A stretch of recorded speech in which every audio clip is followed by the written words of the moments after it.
ये हेउची बात्या परर दृश्य। बात्यार आतंक पूरा सबुआड़े खेली जाइछि। एही बात्या समस्तक जीवन रे एक दुखर दृश्य नहीं आसीछि।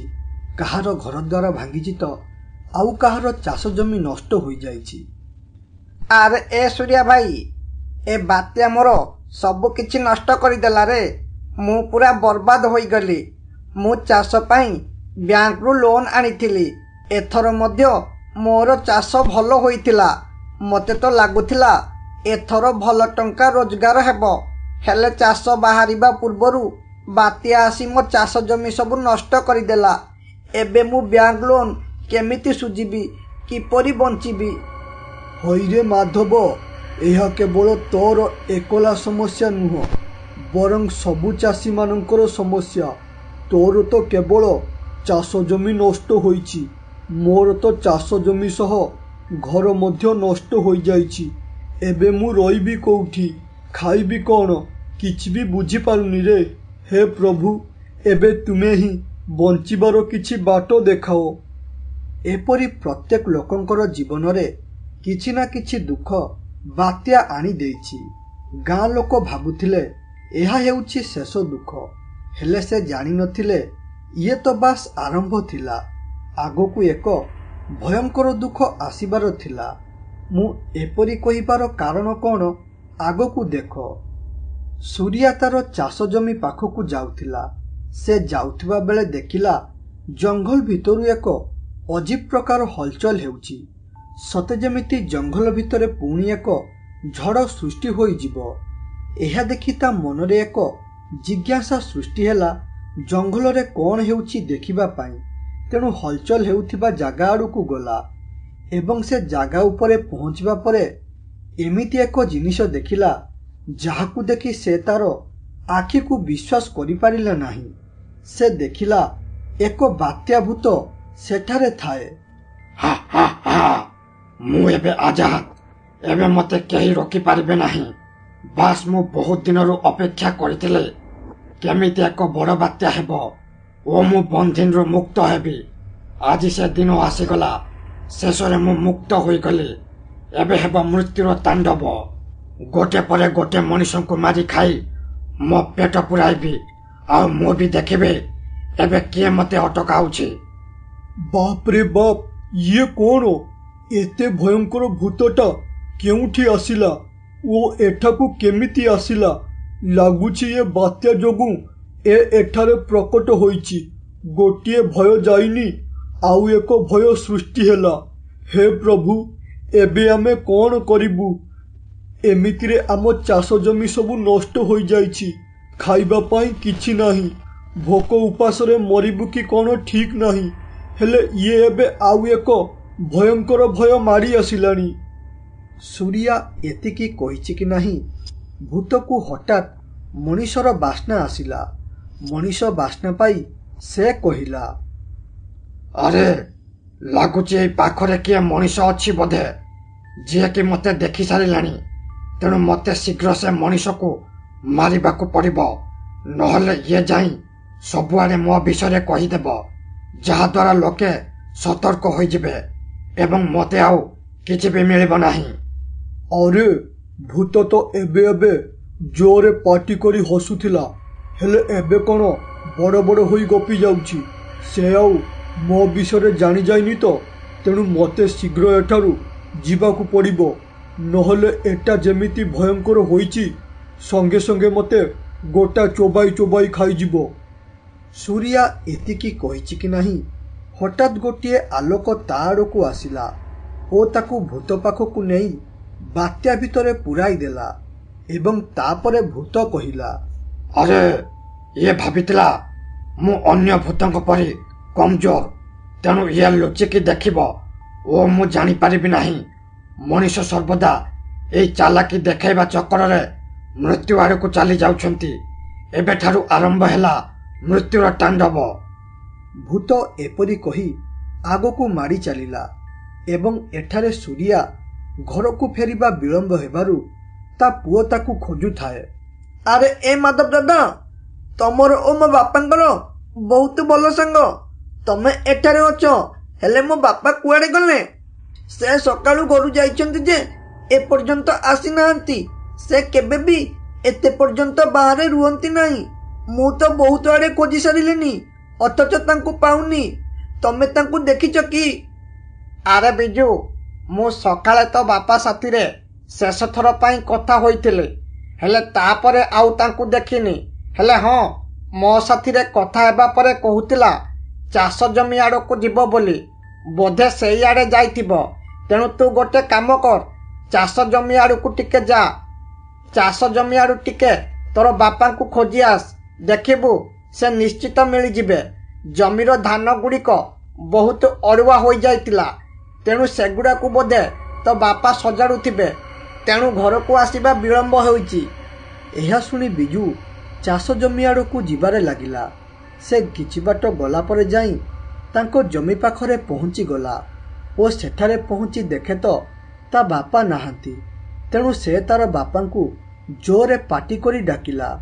ଆରେ ବାପା, ତମେ କୁଆଡ଼େ ଗଲ? ଶୀଘ୍ର ଘରକୁ ଆସ। ସକାଳୁ ଏମିତି ତମେ କୁଆଡ଼େ ପଳାଇ ଯାଇଛ କି? ଦେଖା ଦର୍ଶନ ଦେଉନା। ବୋଉ ତୁମକୁ ଖୋଜି ଖୋଜି ପାଗିଳି ହୋଇଗଲାଣି। ତେଣୁ ମୋତେ ବାଧ୍ୟ ହୋଇ ତୁମକୁ ଖୋଜିବାକୁ ପଡ଼ିଲା। ତେଣୁ ଯଦି ମୋର ଆବାଜ ଶୁଣୁଛ ତାହେଲେ ଶୀଘ୍ର ଘରକୁ ଚାଲ। ଏହି ବାତ୍ୟା ବିଷୟରେ ବୁଝିବାକୁ କିଛି ସରକାରୀ ଲୋକ ଆମ ଘରକୁ ଆସିଛନ୍ତି। ବିଜୁ ଏପରି ଡାକିବା ପରେ ମଧ୍ୟ କୌଣସି ଉତ୍ତର ଆସିଲା ନାହିଁ। ତେଣୁ ସେ ଟିକେ ଆଶ୍ଚର୍ଯ୍ୟ ହୋଇ କହିଲା, ଆରେ ବଡ଼ ଆଶ୍ଚର୍ଯ୍ୟ କଥା। ବାପା ଘରେ ନାହାନ୍ତି, ତାଙ୍କ ସାଙ୍ଗ ପାଖରେ ନାହାନ୍ତି ଓ ଚାଷ ଜମିରେ ମଧ୍ୟ ନାହାନ୍ତି। ତାହେଲେ ସେ ଗଲେ ତ ଗଲେ କୁଆଡ଼େ? ସେ ଆଉ କିଛି ଅସୁବିଧାରେ ପଡ଼ିଗଲେନି ତ, ଯେଉଁଥିପାଇଁ ତାଙ୍କର ସକାଳୁ କୌଣସି ଦେଖା ଦର୍ଶନ ନାହିଁ? ସେ ଏତିକି କହୁଥିବା ବେଳେ ସେଠାକୁ ତାଙ୍କ ଗାଁର ରମେଶ ଆସିଲା ଓ କହିଲା, ଆରେ ଏ ବିଜୁ, ତୁ ଏଠାରେ କ'ଣ କରୁଛୁ ଓ କ'ଣ ଏପରି ବଡ଼ ବଡ଼ ହୋଇ ଗପି ଯାଉଛୁ? କ'ଣ ପାଗଳ ଫାଗଳ ହୋଇଗଲୁ କିରେ? ଆଉ ହଁ, ତୋ ବାପା ଆଜି କ'ଣ ଚାଷ ଜମିକୁ ଆସିନାହାନ୍ତି? ବାତ୍ୟା ଯୋଗୁଁ ଧାନ ସବୁ ଅଡ଼ୁଆ ହୋଇଯାଇଛି, ତାକୁ କେବେ ସଜାଡ଼ିବେ? ଆରେ ଯାହା ହେବା କଥା ତ ହୋଇଗଲାଣି। ତେଣୁ ସବୁ କଥା ଭୁଲି ଚାଷ ଜମିକୁ ଆସିବାକୁ ପଡ଼ିବ ଓ ପୂର୍ବଥର ପରି କାମ କରିବାକୁ ପଡ଼ିବ, ନହେଲେ ଶେଷରେ ହାତରେ କିଛି ବି ନଥିବ। ଏହା ଶୁଣି ବିଜୁ ଆଶ୍ଚର୍ଯ୍ୟ ହୋଇଗଲା ଓ କହିଲା, ଆରେ ରମେଶ ଦାଦା, କ'ଣ କହୁଛ ତୁମେ? ମୋ ବାପା ଜମିକୁ ଆସିନାହାନ୍ତି, ତାହେଲେ ସିଏ ଗଲେ କୁଆଡ଼େ? ସକାଳୁ ମୁଁ ଖୋଜୁଛି, ହେଲେ ତାଙ୍କୁ ପାଉନି। ତେଣୁ ବାଧ୍ୟ ହୋଇ ଏ ଚାଷ ଜମିକୁ ଆସିଲି। ହେଲେ ତମେ କହୁଛ ସେ ଏଠାକୁ ଆସିନାହାନ୍ତି, ତାହେଲେ ଗଲେ ତ ଗଲେ କୁଆଡ଼େ? ହଉ ଦାଦା, ତମେ କାମ କର, ମୁଁ ଯାଉଛି ଜଙ୍ଗଲ ଆଡ଼େ ଟିକେ ମୋ ବାପାଙ୍କୁ ଖୋଜିବି। ଏପରି କହି ବିଜୁ ସେଠାରୁ ପଳାଇ ଆସିଲା ଜଙ୍ଗଲ ଆଡ଼କୁ। ସେ ଜଙ୍ଗଲରେ ତାର ବାପାଙ୍କୁ ଖୋଜୁଥିବା ବେଳେ ଦେଖିଲା ଜଙ୍ଗଲ ହଲଚଲ ହେଉଥାଏ। ଏହା ଦେଖି ବିଜୁ ଟିକେ ଡରିଗଲା ଓ କହିଲା, ଆରେ ଇଏ କ'ଣ? ଏ ଜଙ୍ଗଲ ଭିତରୁ ଇଏ କିପରି ହଲଚଲ ହେଉଛି? ସତେ ଯେମିତି ଜଙ୍ଗଲରେ ବାତ୍ୟା ହୋଇଗଲା କି ଆଉ? ତେଣୁ ଯାଉଛି ଦେଖିବି ଭିତରେ କ'ଣ ହେଉଛି। ଆରେ ନା ନା, ସେଟା କ'ଣ ମୁଁ ଜାଣିନି। ଯଦି କୌଣସି ଭୟଙ୍କର ଜୀବଜନ୍ତୁ ହୋଇଥିବେ କିମ୍ବା କୌଣସି ଭୂତ ହୋଇଥିବ, ତାହେଲେ ମୋର ମରିବାଟା ପୁରା ଫାଇନାଲ ହୋଇଯିବ। ତେଣୁ ମୋତେ କେଉଁଠି ଗୋଟେ ଲୁଚି ରହି ସେ ହଲଚଲ ଉପରେ ନଜର ରଖିବାକୁ ପଡ଼ିବ। ଏପରି କହି ସେ ଗୋଟିଏ ଜାଗାରେ ଲୁଚି ସେ ହଲଚଲ ହେଉଥିବା ଜାଗା ଉପରେ ନଜର ରଖିଲା ଏବଂ କିଛି ସମୟ ପରେ ଦେଖିଲା ସେ ବାତ୍ୟା ଭୂତ ବାହାରି ଗାଁ ଆଡ଼କୁ ଯାଉଥାଏ। ଏବେ ଆପଣମାନଙ୍କ ମନରେ ପ୍ରଶ୍ନ ଆସୁଥିବ, ଯଦି ଭୂତ ସୁରିଆର ବାସ୍ନା ପାଇ ତାକୁ ବନ୍ଦିନ କଲା, ତାହେଲେ ବିଜୁ ଶରୀରର ବାସ୍ନା ତା ନାକରେ ବାଜିଲାନି କାହିଁକି? ଏସବୁର କାରଣ ହେଉଛି ବିଜୁ ତାର ଶରୀରରେ ସେଣ୍ଟ ପକାଇଥାଏ, ଯାହାଦ୍ୱାରା ତାର ଦେହରୁ ମଣିଷର ଗନ୍ଧ ବାହାରୁ ନଥିଲା। ଭୂତ ସେଠାରୁ ଗଲା ପରେ ବିଜୁ କହିଲା, ଆରେ ବାପରେ ବାପ, ଇଏ କି ଭୂତରେ? ଏପରି ଭୂତ ମୁଁ ତ ମୋ ଜୀବନରେ କେବେ ବି ଦେଖିନଥିଲି କିମ୍ବା ଶୁଣିନଥିଲି। ଏ ଭୂତକୁ ଦେଖି ମୋ ଶରୀର ପୁରା କମ୍ପି ଉଠୁଛି। ଯଦି ମୁଁ ହଲଚଲ ଦେଖିବାକୁ ଜଙ୍ଗଲ ଭିତରକୁ ପଶିଥାନ୍ତି ନା, ତାହେଲେ ହୁଏତ ଆଜି ମୋର ମୃତ୍ୟୁ ହୋଇଯାଇଥାନ୍ତା। ଆରେ ମୋ ବାପା ନ ମିଳିବା ପଛରେ ଆଉ ଏ ଭୂତର ହାତ ନାହିଁ ତ? ତେଣୁ ମୋତେ ଲୁଚି ଲୁଚି ଏ ଭୂତର ପିଛା କରିବାକୁ ପଡ଼ିବ। ଏପରି କହି ସେ ଯେମିତି ଭୂତର ପିଛା କରିଛି, ହଠାତ୍ ଦେଖିଲା ଗୋଟିଏ ଚିରାକନାଟେ ପଡ଼ିଥାଏ। ଏହା ଦେଖି ସେ ନିଶ୍ଚିତ ହୋଇଗଲା ଯେ ତା ବାପା ହଜିବା ପଛରେ ନିଶ୍ଚିତ ଏ ଭୂତର ହାତ ଅଛି। ତେଣୁ ସେ କହିଲା, ଆରେ ଇଏ କ'ଣ? ଏ ଚିରାକନା ତ ମୋ ବାପାଙ୍କ ଡ୍ରେସ୍ ସଙ୍ଗେ ମିଶୁଛି। ତାହେଲେ ନିଶ୍ଚିତ ମୋ ବାପା ଏ ଭୂତ ଭିତରେ ପଶିକି ରହିଛନ୍ତି।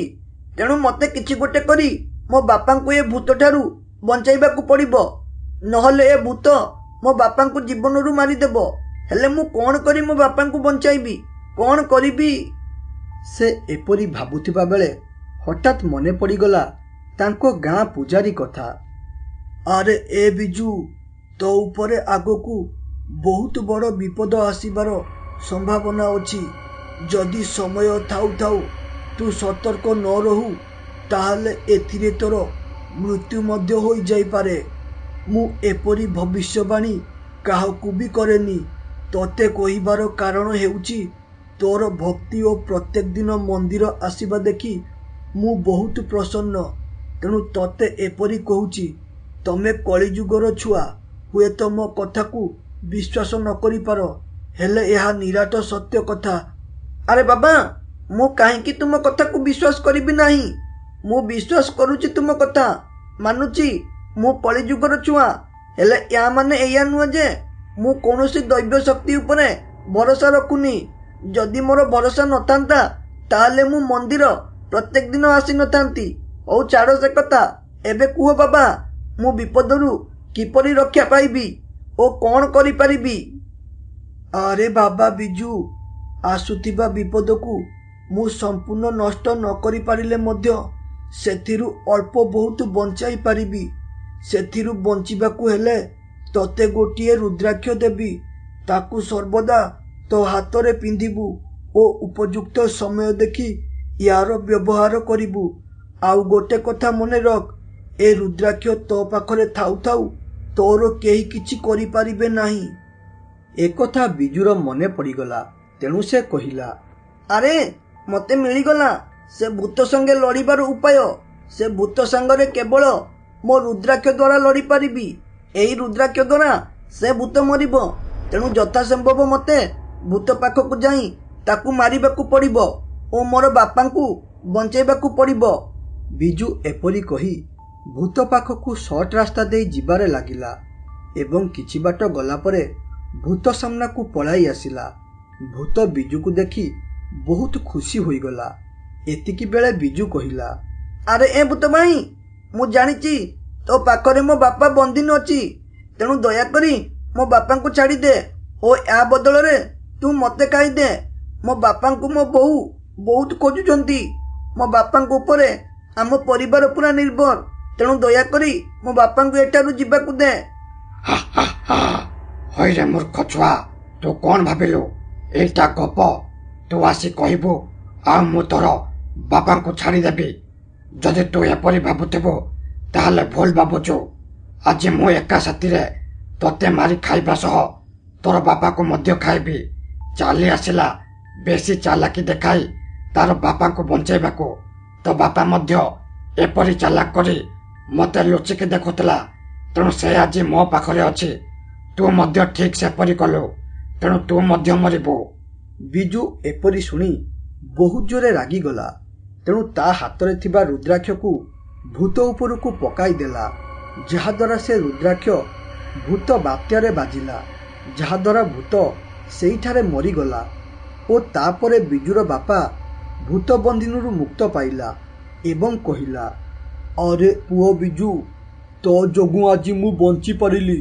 ଜଣା ନାହିଁ ତୁ ଯଦି ଆଜି ଏଠାରେ ନଥାନ୍ତୁ ତାହେଲେ ହୁଏତ ଏ ଭୂତ ମୋତେ ଆଜି ମାରି ଦେଇଥାନ୍ତା। ତୋର ସାହସ ଓ ବୁଦ୍ଧି ପାଇଁ ମୁଁ ଆଜି ବଞ୍ଚିପାରିଲି। ମୁଁ ତ ମନେ ମନେ ଭାବି ସାରିଥିଲି ଆଜି ହେଉଛି ମୋର ଶେଷ ଦିନ ବୋଲି, ହେଲେ ତୁ ମୋତେ ବଞ୍ଚାଇଲୁ। ତେଣୁ ତୋତେ ଯେତେ ଧନ୍ୟବାଦ ଦେଲେ ବି କମ୍ ପଡ଼ିବ। ଆରେ ବାପା, ମୁଁ ତୁମ ପୁଅ। ମୁଁ ଏସବୁ ମୋ ବାପା ପାଇଁ କରିଛି। ଆଜି ଯଦି ମୁଁ ଏପରି ଭୂତ କବଳରେ ବନ୍ଦିନ ଥାନ୍ତି ତାହେଲେ ହୁଏତ ତମେ ମଧ୍ୟ ନିଜ ଜୀବନକୁ ବାଜି ଲଗାଇ ମୋତେ ବଞ୍ଚାଇଥାନ୍ତ। ମୁଁ ମଧ୍ୟ ଠିକ୍ ସେପରି ମୋ ବାପାଙ୍କୁ ବଞ୍ଚାଇଲି। ଏଥିରେ ଧନ୍ୟବାଦ ଦେବା କୌଣସି ଦରକାର ନାହିଁ। ଯଦି ଧନ୍ୟବାଦ ଦେବା କଥା ତାହେଲେ ଭଗବାନଙ୍କୁ ଦିଅ। ଯଦି ସେ ମୋତେ ତୁମ ପାଖକୁ ପଠାଇ ନଥାନ୍ତେ କିମ୍ବା ଉପଯୁକ୍ତ ସମୟରେ ମୋତେ ବୁଦ୍ଧି ଦେଖାଇ ନଥାନ୍ତେ ତାହେଲେ ମୁଁ ତୁମକୁ ବଞ୍ଚାଇବାରେ କେବେ ବି ସମ୍ଭବ ହୋଇନଥାନ୍ତି। ଏପରି ଭାବେ ବିଜୁ ନିଜର ଚାଲାକି ଓ ସାହସ ଯୋଗୁଁ ତାର ବାପାକୁ ବଞ୍ଚାଇ ଦେଲା।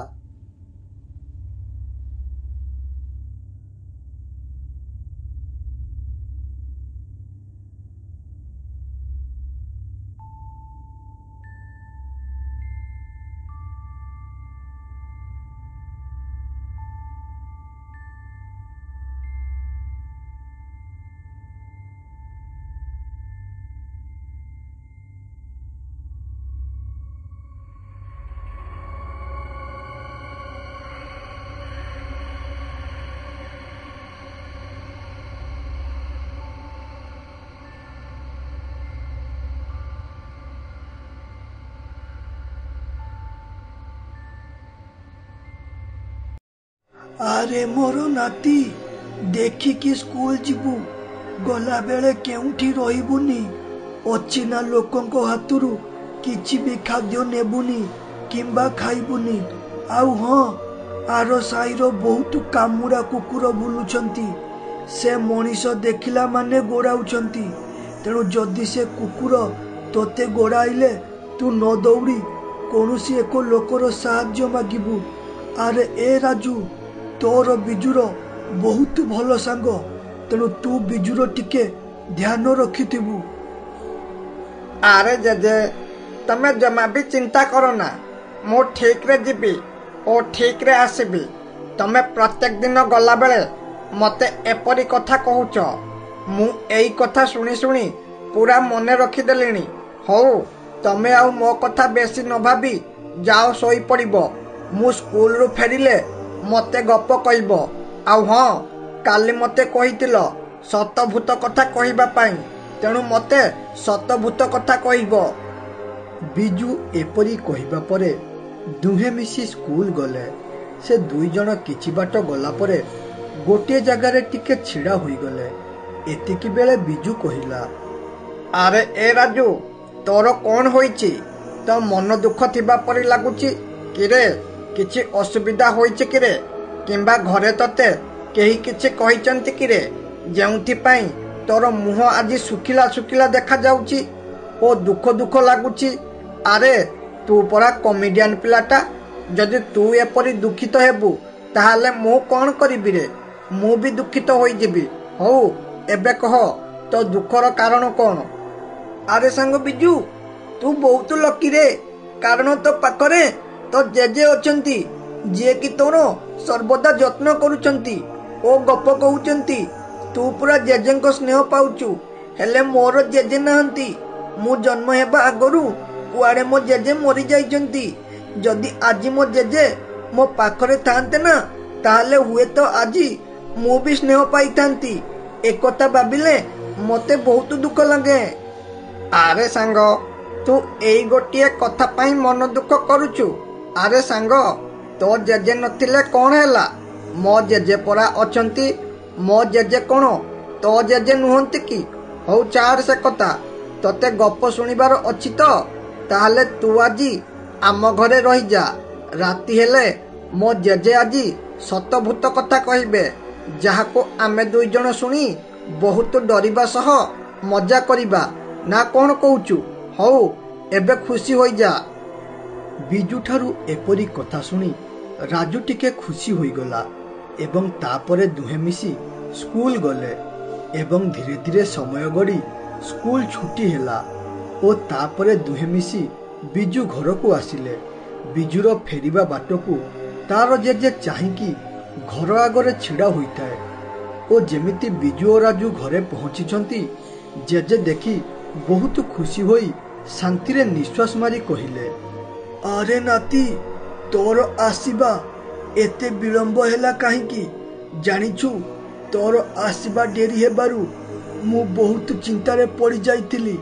ଆଉ ତୁ ଯଦି କିଛି ସମୟ ବିଳମ୍ବ କରିଥାନ୍ତୁ ତାହେଲେ ମୁଁ ତତେ ଖୋଜିବାକୁ ପଳାଇଥାନ୍ତି। ତତେ ବାରମ୍ବାର କହୁଛି ତୁ ସ୍କୁଲ ଛୁଟି ହେବା ପରେ ଶୀଘ୍ର ଘରକୁ ପଳାଇ ଆସିବୁ ବୋଲି, ହେଲେ ତୁ ଲେଟ୍ କଲୁ କାହିଁକି? ଆରେ ଜେଜେ ମୁଁ ଟିକେ ସାଙ୍ଗଙ୍କ ସାଥିରେ ଖେଳିକି ଆସୁ ଆସୁ ବିଳମ୍ବ ହୋଇଗଲା। ତମେ କାହିଁକି ଏତେ ବ୍ୟସ୍ତ ହେଉଛ? ମୁଁ ପରା ତୁମ ନାତି। ତମେ ଥାଉଁ ଥାଉଁ ମୋର କ'ଣ କିଛି ହୋଇପାରିବ କି? ହଉ ଛାଡ଼ ସେ କଥା। ଆଉ ଗୋଟିଏ କଥା ତୁମକୁ କହୁଛି ଶୁଣ। ସେ କଥାଟି ହେଉଛି ଆଜି ରାତିରେ ମୋ ସାଙ୍ଗ ରାଜୁ ଘରେ ରହିବ। ଆଉ ହଁ, ସେ ତୁମଠାରୁ ଭୂତ କଥା ଶୁଣିବ। ଆରେ ବା, ଭଲ କଥା। ଆଉ ତୁମେ 2 ଜଣ ଗପ ଶୁଣିବ। ଆଉ ଗୋଟିଏ କଥା ମନେ ରଖ, ମୁଁ ଗପ କହିବି ମାନେ ତୁମେ 2 ଜଣ ହଁ ହଁ ମାରିବ, ନହେଲେ ମୁଁ ଗପ କହିବା ବନ୍ଦ କରିଦେବି। ଆଉ ହଁ, ଯଦି ଭୂତ କଥା ଶୁଣି ଡର ତାହେଲେ ଗପ ବନ୍ଦ କରିଦେବି। ହଉ, ବହୁତ ହୋଇଗଲା କଥାବାର୍ତ୍ତା। ଏବେ ଆଉ ବିଳମ୍ବ ନକରି ଚାଲ ଘରକୁ ଯିବା। 3 ଜଣ ଏପରି କଥାବାର୍ତ୍ତା ହୋଇ ଖୁସି ହେଲେ ଏବଂ ରାତି ହେବା ପରେ 3 ଜଣ ଖାଇ ପିଇ ଦେଇ ତାଙ୍କ ଚଖଟି ପାଖକୁ ପଳାଇ ଆସିଲେ। ରାଜୁ ମନ ବହୁତ ଖୁସି ଥିଲା, କାରଣ ସେ କେବେ ବି ଜେଜେଙ୍କଠାରୁ ଗପ ଶୁଣି ନଥିଲା। ଏଇଟା ତାର ପ୍ରଥମ ଥର ଥିବାରୁ ସେ ବହୁତ ଉତ୍ସାହିତର ସହ ଗପ ଶୁଣିବାକୁ ରେଡି ଥାଏ। ଜେଜେ, ମୁଁ ତୁମଠାରୁ ଗପ ଶୁଣିବା ପାଇଁ ପୁରା ଉତ୍ସାହିତ ହୋଇ ସକାଳୁ ରହିଲେଣି। ହେଲେ ତମେ ଏପର୍ଯ୍ୟନ୍ତ ଗପ ନ କହି କ'ଣ ଭାବୁଛ? ଏପରି ନ ଭାବି ଯେତେ ଶୀଘ୍ର ପାରୁଛ ଆମକୁ ସତଭୂତ କଥା କୁହ, ଆମେ ଶୁଣିବୁ। ହଉ ହଉ ରେ ମୋର ନାତି ଟୋକା, ତୁମେ ବ୍ୟସ୍ତ ହୁଅ ନା, ମୁଁ କହୁଛି। ବାସ୍ ଖାଲି ଟିକେ ପୁରୁଣା କଥାକୁ ମନେ ପକାଉଥିଲି। ଯଦି ସେଦିନ ମୁଁ ଭୂତ ହାବୁଡ଼ରେ ପଡ଼ିଥାନ୍ତି ତାହେଲେ ହୁଏତ ଆଜି ମୁଁ ଏଠାରେ ତୁମକୁ ଗପ ଶୁଣେଇବା ପାଇଁ ରହିନଥାନ୍ତି। ହଉ, ସେଦିନ କ'ଣ ହୋଇଥିଲା ମନ ଦେଇକି ଶୁଣ। ଗରମ ଦିନ ସମୟ, ଗାଁରେ ଜୋରେ ଗରମ ପଡ଼ିଥାଏ। ତେଣୁ ମୁଁ ମୋର ସାଙ୍ଗ ଅଜୁ ପାଖକୁ ପଳାଇଥାଏ ତାସ ଖେଳିବାକୁ। ଅଜୁ ହେଲା ଆମ ଆର ପାଖ ଗାଁର ଲୋକ। ମୁଁ ସେଠାରେ ତାସ ଖେଳୁ ଖେଳୁ ରାତି 12ଟା ହୋଇଗଲାଣି ଜାଣିପାରୁନି। ଏତିକି ବେଳେ ମୋର ଚେତା ପଶିଲା କି ଅଧିକ ରାତି ହେଲାଣି ବୋଲି। ତେଣୁ ମୁଁ ଘରକୁ ଫେରିବାରେ ଲାଗିଲି। ଅଜୁ ମୋତେ କହୁଥିଲା ତାଙ୍କ ଘରେ ରହିବା ପାଇଁ, ହେଲେ ମୁଁ ନ ରହି ପଳାଇ ଆସିଲି ଆମ ଗାଁକୁ। ତାଙ୍କ ଗାଁରୁ ଆମ ଗାଁକୁ ଯିବା ପାଇଁ ଗୋଟିଏ ଜଙ୍ଗଲ ରାସ୍ତା ଥାଏ। ସେ ରାସ୍ତା ପୁରା ଭୟଙ୍କର ରାସ୍ତା। ସେଠାରେ ଲୋକେ ଦିନରେ ଯିବାକୁ ଡରନ୍ତି। ହେଲେ ମୁଁ ସାହସ କରି ପଳାଇ ଆସିଛି।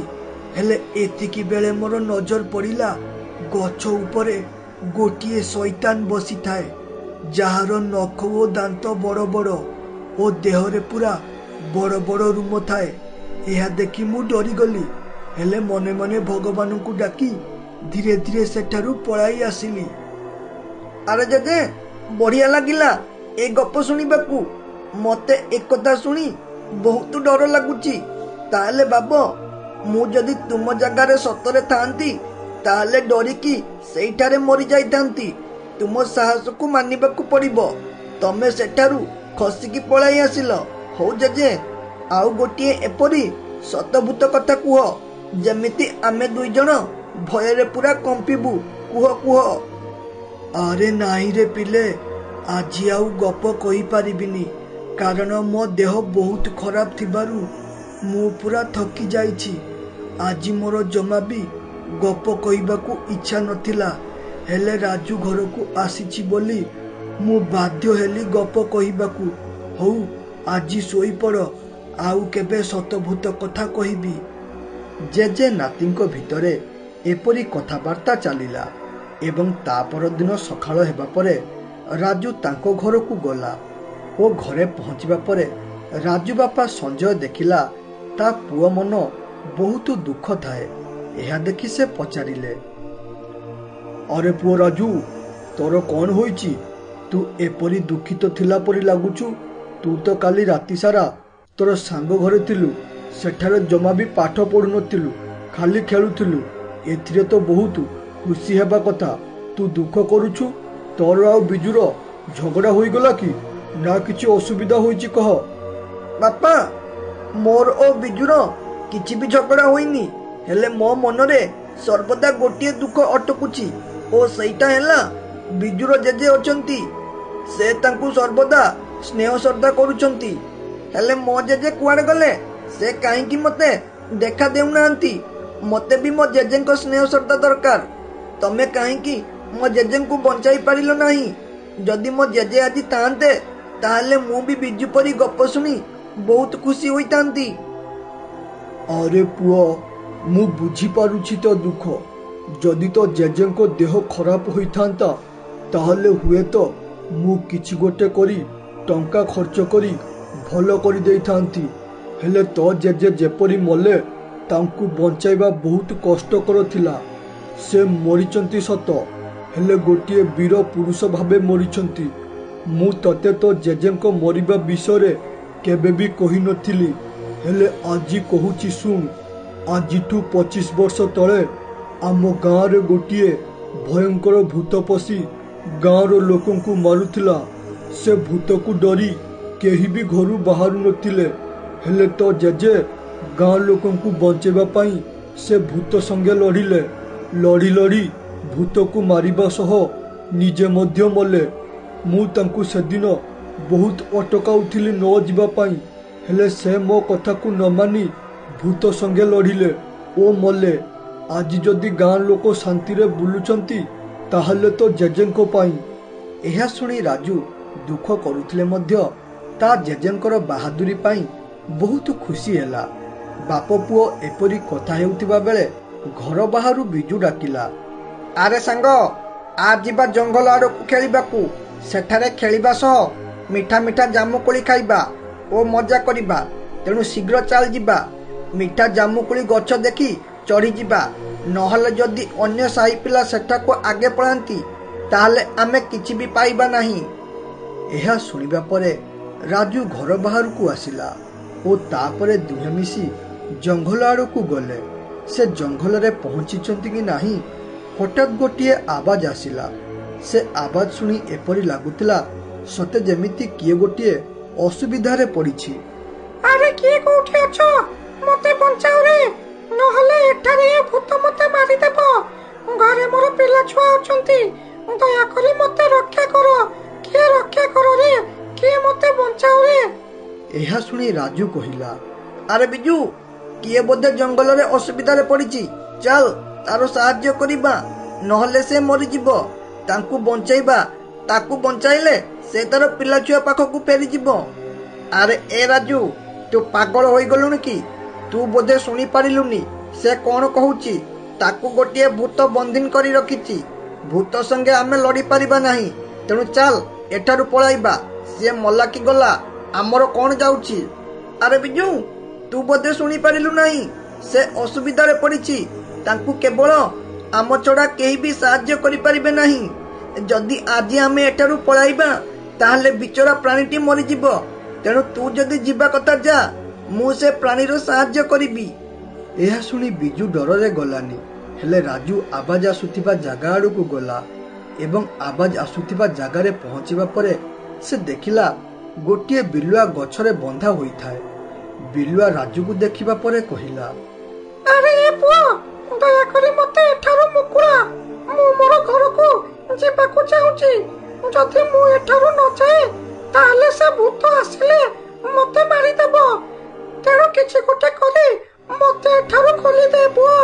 ମୁଁ ମୋର ଘରକୁ ଯିବାକୁ ଚାହୁଁଛି। ଆରେ ଏ ବିଲୁଆ ଭାଇ, ତମେ ଜମା ବି ଚିନ୍ତା କର ନା। ମୁଁ ତୁମକୁ ଏଠାରୁ ମୁକୁଳାଇବି। ବରଂ ମୁଁ ଆଜି ସେ ଭୂତର ଶିକାର ହେବି, ହେଲେ ତୁମକୁ ବଞ୍ଚାଇବି। ରାଜୁ ଏପରି କହୁଥିବା ବେଳେ ହଠାତ୍ ସେଠାରେ ଭୂତ ପ୍ରକଟ ହେଲା ଓ ରାଜୁକୁ ଦେଖି ବହୁତ ଖୁସି ହୋଇ କହିଲା, ଆରେ ବା, ଏଠାକୁ ତ ଗୋଟିଏ ମଣିଷ ଛୁଆ ପଳାଇ ଆସିଛି। ମୁଁ ଏବେ ବିଲୁଆକୁ ମାରିକି ଖାଇବା ସହ ଏ ଛୁଆକୁ ମଧ୍ୟ ମାରିକି ଖାଇବି। ହଇରେ ମୂର୍ଖ ଛୁଆ, ତୁ କ'ଣ ଭାବୁଥିଲୁ ତୁ ଏଠାକୁ ଆସିବୁ ଓ ବିଲୁଆକୁ ବଞ୍ଚାଇକି ନେଇଯିବୁ ବୋଲି? ଏହା କଦାପି ସମ୍ଭବ ନୁହଁ। ତୋର ଏ ମୂର୍ଖାମି ପାଇଁ ଦେଖ ତୋର ଆଜି ଜୀବନ ଯିବ। ଭୂତ ଏପରି କହିଛି କି ନାହିଁ ହଠାତ୍ ସେଠାରେ ଗୋଟିଏ ବୁଢ଼ା ପ୍ରକଟ ହେଲା ଓ ସେ ତାର ଶକ୍ତି ମାଧ୍ୟମରେ ଭୂତକୁ ସେଇଠାରେ ମାରିଦେଲା। ଭୂତ ମରିବା ପରେ ସେ କହିଲା, ହଇରେ ରାଜୁ, ମୁଁ ହେଉଛି ତୋର ଜେଜେ। ମୁଁ ଜାଣିଛି ତୁ ମୋତେ ବହୁତ ଖୋଜୁଛୁ ବୋଲି, କାରଣ ତୋ ସାଙ୍ଗ ତା ଜେଜେର ସ୍ନେହ ପାଉଥିବା ବେଳେ ତୁ ସେ ସ୍ନେହ ପାଇପାରୁନୁ, ଯେଉଁଥିପାଇଁ ମୁଁ ବହୁତ ଦୁଃଖିତ। ହେଲେ ଏହା ଭାବିବୁନି ଯେ ମୁଁ ତୋ ସାଥିରେ ନାହିଁ ବୋଲି। ମୁଁ ସର୍ବଦା ତୋ ଉପର ନଜର ରଖେ। ତୁ ଚିନ୍ତା କରିବୁନି। ଏପରି ଯିଏ ବି ଅସୁବିଧାରେ ପଡ଼ିବ ତୁ ବିନା ଭାବି ତାର ସାହାଯ୍ୟ କରିବୁ। ଆଜି ତୁ ପ୍ରମାଣ କରିବା ସହ ଗର୍ବିତ ମଧ୍ୟ କରିଦେଲୁ ତୁ ମୋର ରକ୍ତ ବୋଲି। ଏପରି କହି ରାଜୁ ଜେଜେ ସେଠାରୁ ଅଦୃଶ୍ୟ ହୋଇଗଲେ।